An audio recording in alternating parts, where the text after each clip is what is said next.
11 ሚስቶች ማግባታቸው የአንድ ሃይማኖት መምህር ሆነ 11 ሚስት ማግባት እንደሌለበት በእኔ እምነት ማለት የአንድ ፋውንደር ኦፍ ሪሊጅን የሚባል አንድን ሃይማኖት ጀመረ የሚባል ሰው እንዴት ነው 11 ሚስቶች ይኖሩት? ብዙ ጊዜ ደግሞ ነብዩ መሐመድ ዊክነሱ ካየ የሴክሹዋል ነገር እንደሆነ ያሳያል። አንድ ስቴፕ ባይ ስቴፕ አሁን ኢብራሂም መዝግብልኝ ምንድን ነው ያለው? ስተት የሚለው ደግሞ ነብዩ ብዙ ሚስት ማግባታቸው ነው። እሺ አሁን ይሄ ያዝልኝና አንድ ነገር ልንገርህ። ይሄንንም ትክክል ነው እንደምትል አደርጋለሁ ወይስ አደርግህም? ኢብራሂም ኡስታዝ እንደጠየቀህ እንዴት ነው ትክክል የምታደርገው? እሺ ኮሜንት ላይ ጻፉልኝ። ምንድን ነው ያለው? ትክክል ነው በተአምር አልልም ብሏል። እሺ አሁን ቀስ ብለን በአላህ ረጋ ጌቾ እባክህ እንታም እኔ ታውቀኛለህ፣ ያልመ ሰው ነኝ፣ የተረጋጋው ሰው ነኝ። ከኢብሮ ጋር ስንገናኝ ብቻ ነው የሚበሳጨው ኢብሮ። አይ ኢብሮማ ከባድ ናት፣ አትችልም። ኢብሮ ይበሳጫል ስለማይችለኝ ነው እኮ። ኧረ አይደለም ኢብሮማ ተው፣ ቅድም እኮ አሳየህ። አሁን ቆይ ረጋ በል ጌቾ፣ አሁን ረጋን በልና እየተማመንን እንሂድ። እሺ አሁን ስንጀምር መጀመሪያ ማለት ነው ነብዩ የመጀመሪያ ሚስታቸውን ያገቡት መቼ ነው? እንትናዬ ማን ነበር ስምህ? ጌቾ የመጀመሪያ ሚስታቸው ማለት ነብዩ መጀመሪያ ያገቡት ማንን ነው? ኸዲጃን ነው። ኸዲጃን። እሺ ኸዲጃን ሲያገቡ ስንት ዓመታቸው ነበር? ኸዲጃ ሲያገቡ እኔ እንጃ እድሜውን አላውቅም። ነብዩ 25 ዓመታቸው ነበር። እሺ ስንት ዓመታቸው አልኩ? 25። እሺ አሁን 25 ችግር የለው ተቃዋይ ወጣት የሚለው በቂ ነው፣ ችግር የለው። እሺ አሁን የ25 ዓመት ወጣት ከሆኑ ጌቾዬ የ25 ዓመት ወጣት ከሆኑ አንድ ወጣት ሰው ምንድን ነው ማግባት የሚፈልገው? ወጣት ሰው እኔ በሆነ አሁን በዚህ ዘመን ያለ ሰው ቢሆን ወደ ታች ያለ ሰው ነው ማግባት የሚፈልገው። ማለት ወጣት ወይም ደግሞ 20 ዓመት የሆነ 18 ዓመት የሚያገባው አይደለ? አሁን ለምን ይሄ ሴክሹዋል የሚባል ነገር አሁን ወንድ ሊያፈቅር የሚችለው በቃ ወጣት ምናምን ቆንጆ ሴት የሚወደው። ነብዩ ግን ያገቡት ማን? ኸዲጃ ስንት ዓመቷ ነበር? ኸዲጃ የዛን ጊዜ 18 ዓመቷ ነበር ወይስ ስንት ዓመቷ ነበር? ኧረ ነው አይደለ? እኔ እንጃ ወደ 50 60 ቤት መሰለኝ። 40 ምናምን ዓመቷ ነው፣ 45 ዓመቷ ነው። አየህ አሁን አንተ እንዳልከው ነብዩ ሴቶችን ማግባት ፈልገው ሲሆን መጀመሪያ ሚስት ሲያገቡ ለምንድን ነው የ45 ዓመት ሴት የሚያገቡት? የ45 ዓመት ሴት ለምን ያገባሉ? አግብታ የምታውቅ ለምን እንደዛ ገቡ? አሁን አንተም እኮ ብለህ ያቅድ ነብዩ እውነት እንደው በቃ ለፍቅር ፈልገው ምናምን ከሆነ ቆንጆዋን ሴት መርጠው ነብዩ እንደምታውቅ በጣም ቆንጆ ናቸው። ከዓለማችን ለሳቸው ቆንጆ የለም። ለምን እንደዛ አላገቡ? አንደኛ አሁን ይሄ አንደኛ ያስክልኝ አይደለ? አንደኛ ያስክልኝ ይሄ አይደለ? አሁን እሺ ነብዩ ኸዲጃ እያሉ ሌላ ሚስት አግብተው ነበር እንዴ?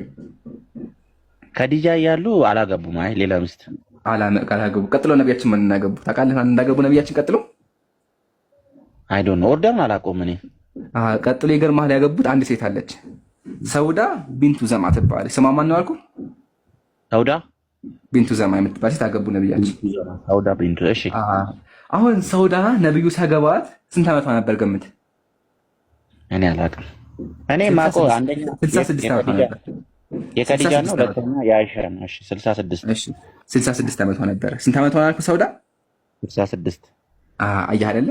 አሁን እዚህ ጋር ጥያቄያችን የሚሆነው ምንድነው? ነብዩ አሁን አንተ እዚህ ጋር ነብዩ ሆነዋል። ኦኬ አሁን እዚህ ጋር ነብዩ እውነት ለፍቅር ቆንጆ ሰው ማግባት ፈልገው ከሆነ ለምንድን ነው የ66 ዓመት በቃ ኦልሬዲ በጣም ያረጀ ሴት ናት ያገባት? ለምን አገባት 66 ዓመት ሴት ብለህ ታስባለህ? ነብዩ ለስሜት እንዴ ያረጀ ሴት ጋር ለመተኛት ነው ልትል ነው ወገናችን? እኔም እሱ እኮ ነው ግራ የሚገባኝ። ልንገርህ በቃ ልመልስ። ለምን አገባት? ምንድነው ፐርፐዙ ነው? አይ ዶንት ኖ። በቃ ላሳየህ ምን እንደሆነ ተመልከት። ኻተመን ነቡዋ መጽሐፉን ነው ኻተመን ነብይ መጽሐፉን ነው እንደዚህ ይላል። ወተዘወጀሃ ነብዩ ሚን ባዕዲሃ ነብያችን ያው ከዚህ ጋር ምንድነው እሱ? አይ የሸርህ መጽሐፍ ነው፣ ስለ ነብዩ ታሪክ የሚናገር መጽሐፍ ነው። እሺ ስለ ነብያችን ነው። ሳሂህ አልቡኻሪ ነው አይደለም? ኻተመን ነብይ ይባላል እኮ ኻተመን ነብይ ሰለላሁ ዐለይሂ ወሰለም ስለ ነብያችን የሚያወራ ከፈለክ በብዙ ሐዲስ አሳይ፣ በሐዲስም ማለት አሳይ ካለው ችግር የለውም። በሐዲስም አወጣልሃለሁ ችግር የለውም። ያው አለኝ። እሺ ሰሂህ ሙስሊም ላይ አወጣልሃለሁ። ረጋ ሐዲስም አወጣልሃለሁ ችግር የለውም። ረጋ ብላለሁ እኮ ወገናችን። እሺ እንደዚህ ተመከት። ወተዘወጀ ነብዩ ሚን ባዕዲሃ ቀብለ الሂጅራ ሰውዳ ቢንቱ ዘማ ነብያችን ሰውዳን ከዛ በኋላ አገቡ። ወካነት ፊ ነህዊ 66 ዓመት ሞልቷት ነበረ። ከዛ በኋላ ወለም ተኩን ፊ ጀማሊ ኸዲጃ ቆንጆም አልነበረችም ማለት ወካነት ቀድ አስለመት ግን ደግሞ አርጂታ ቢሆንም ሙስሊም ነበረች። የዛን ጊዜ ሰውዳ ሰለመች፣ እስልምናን ተቀበለች። ከዛሳ ወሃጀራ ኢለል ሐበሻ ወደ ኢትዮጵያ ስደት ገብታ ነበረ። ወደ ኢትዮጵያ ስደት ወደ ኢትዮጵያ መጣች ስደት። ከዛሳ ወማተ ዘውጁሃ ባሏ ሞተባት። ሰማ ባሏ ሞተባት። ወካነ አህሉሃ ላያዛውን አለሽ ቤተሰቦቿ ጣዖት አምላኪዎች ነበሩ። ስለዚህ ፈኢን አደት ኢለይሂም ወደ እነሱ ከተመለሰች ጣዖት አምላኪ ያደርጓታል። ስለዚህ ፈተዘወጀሃ ነብያችን አገቧት። ለምን ሂማየተ ሊዲኒሃ ሚነል ፊትና እሷ ፈተና ውስጥ እንዳትወድቅና የሚጠብቃት እንዳታጣ ነብያችን እንደሚስታቸው ያዟት። አየህ አይደለ? ለምን ባሏ ሞተባት። እንዲሁም ደግሞ ወደ ቤተሰቦቿ የምትመለስከው ቤተሰቦቿ ጣዖት አምላኪ ስለሆኑ ጣዖት አምላኪ እንዳያደርጓት 66 ዓመት ብትሆንም ቆንጆ ባትሆንም አገቧት። አየህ አይደለ? ስለዚህ ነብዩ ያገቧት ለስሜት ሳይሆን እሷን ለመጠበቅ ነበረ። ለምን ጠበቋት ስንል በጣም ደረጃ ሴት ስለነበረችና እንዲሁም ደግሞ ባሏ ስለሞተባት። አየህ ነብያችን ስብዕናቸው አየህ። ግን እውነት ነብዩ ለስሜት ቢሆን ኖሮ እኮ ኧረ እሷ የ66 ዓመት ሴት ለምን ዞር ብለ ያለው ቆንጆ ሴት እያለ ጌቹ አየህ አይደለ? እሺ ስለዚህ አንደኛ አየህ አይደለ ነብያችን ያገቡት ለምንድን ነው ካልን ለእሷን ለመጠበቅ ነው። ተስማማ? ሶስተኛ ሐፍሳ አለች። ሐፍሳ ቢንት ዑመር። ሐፍሳ ነብዩ ሳይገባት ስንት ዓመቷ እንደሆነ ገምት። አንተ ንገረኝ። ሐፍሳ ኦልሞስት ወደ 53 ዓመቷ ነበረ። 40 የሚሉ አሉ። ብቻ ግን በጣም እሷም ኦልሞስት ወደ 40 ገብታ ነበር ሐፍሳ ቢንት ዑመር።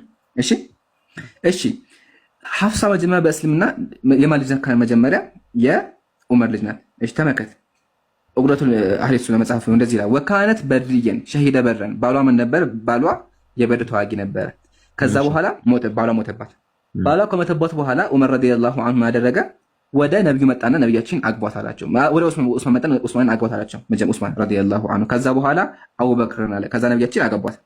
ታሪኩ ይሄን ባጭሩ አየህ አይደለ? እዚህ ጋር ምን ተፈጠረ? የሰማኸኝ ከሆነ ባሏ ሞተባት ከሆነ አግብታ ነበረ። ባሏ ከሞተባት በኋላ ዑመር ረዲየላሁ ዐንሁ ያደረገ አባቷ ታላቅ ሰሃቢ ነው። አባቷ ያደረገ ወደ ዑስማን ሄድና አገባት አላት። ዑስማን አላገባም ማለት። ከዛ ነብያችን እሺ ብሎ አገቧት። ለምን አገቧት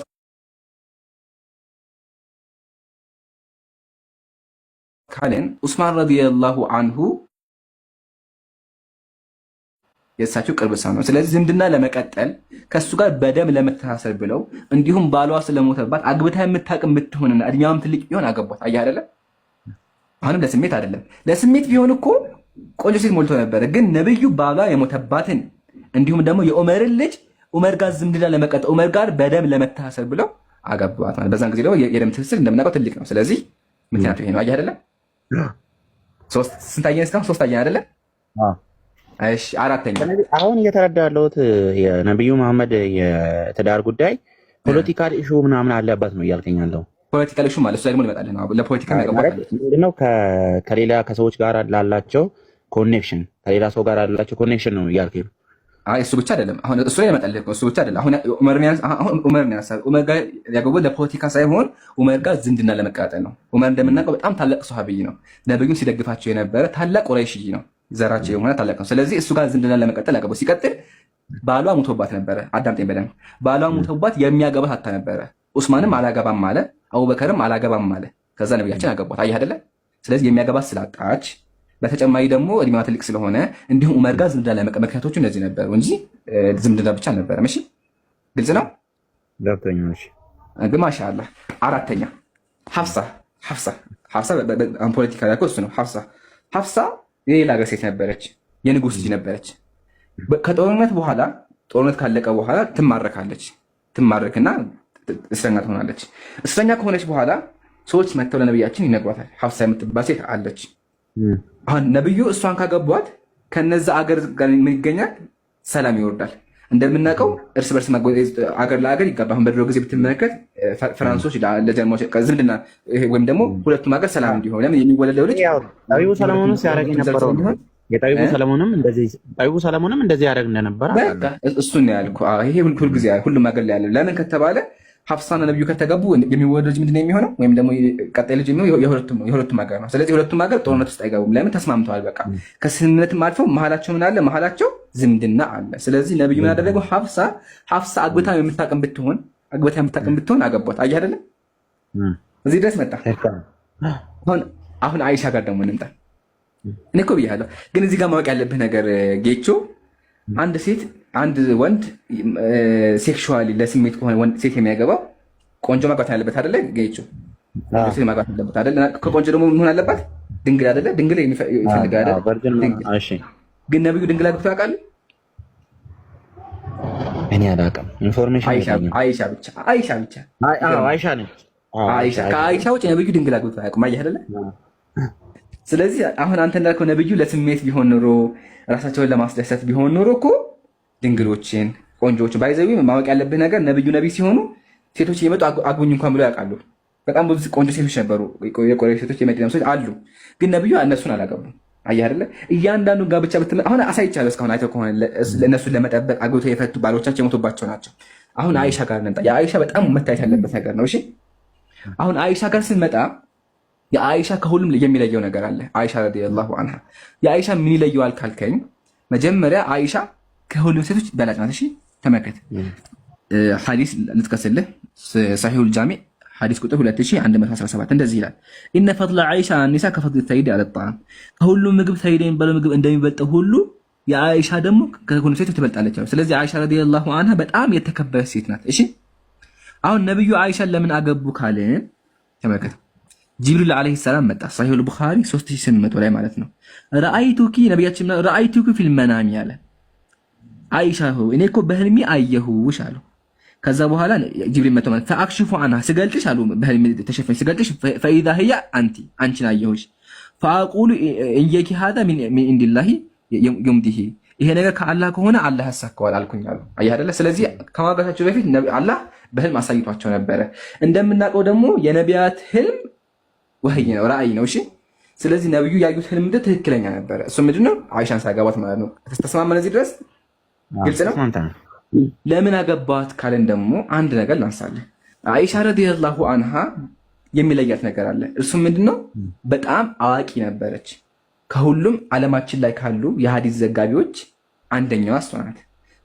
ለኛ ከ2000 በላይ ሐዲስ ዘግባልናለች። ከ2000 በላይ የነቢያችንን ንግግር ዘግባልናለች። ማወቅ ያለብህ ነገር ምን አጋለች? ዘግባለች። አሁን አንተ ገላስ ነብዩ ሰለላሁ ዐለይሂ ወሰለም ውጭ ላይ ሰሃቦችን ያስተምራሉ። ወንድ ተማሪዎች አሏቸው፣ ተከታዮች አሏቸው፣ ያስተምሯቸዋል። ስለዚህ ወንዶቹ ምን ያደርጋሉ? ወንዶቹ እየጻፉ ለቀጣይ ትውልድ ያስተላልፋሉ፣ ቁርአንም ይማራሉ። ግን ደግሞ ቤት ውስጥ የሚፈጠረውን ነገር ማን ይዘግባል? ጌቾ ነብዩ ቤታቸው ሲገቡ ሰሃቦች የሉም፣ ነብዩ ሚስቶቻቸው ብቻ የሚሆኑት አይደለ? ስለዚህ ማን ይዘግባል ነው። ቤት ውስጥ የሚፈጠረውን ነገር ደግሞ መታወቅ አለበት አይደለ? ለኛ ትምህርት ነው አይደለ? ነብዩ ለምን ሁሉም ነገራቸው ትምህርት ስለሆነ አይደለ ጌቾ?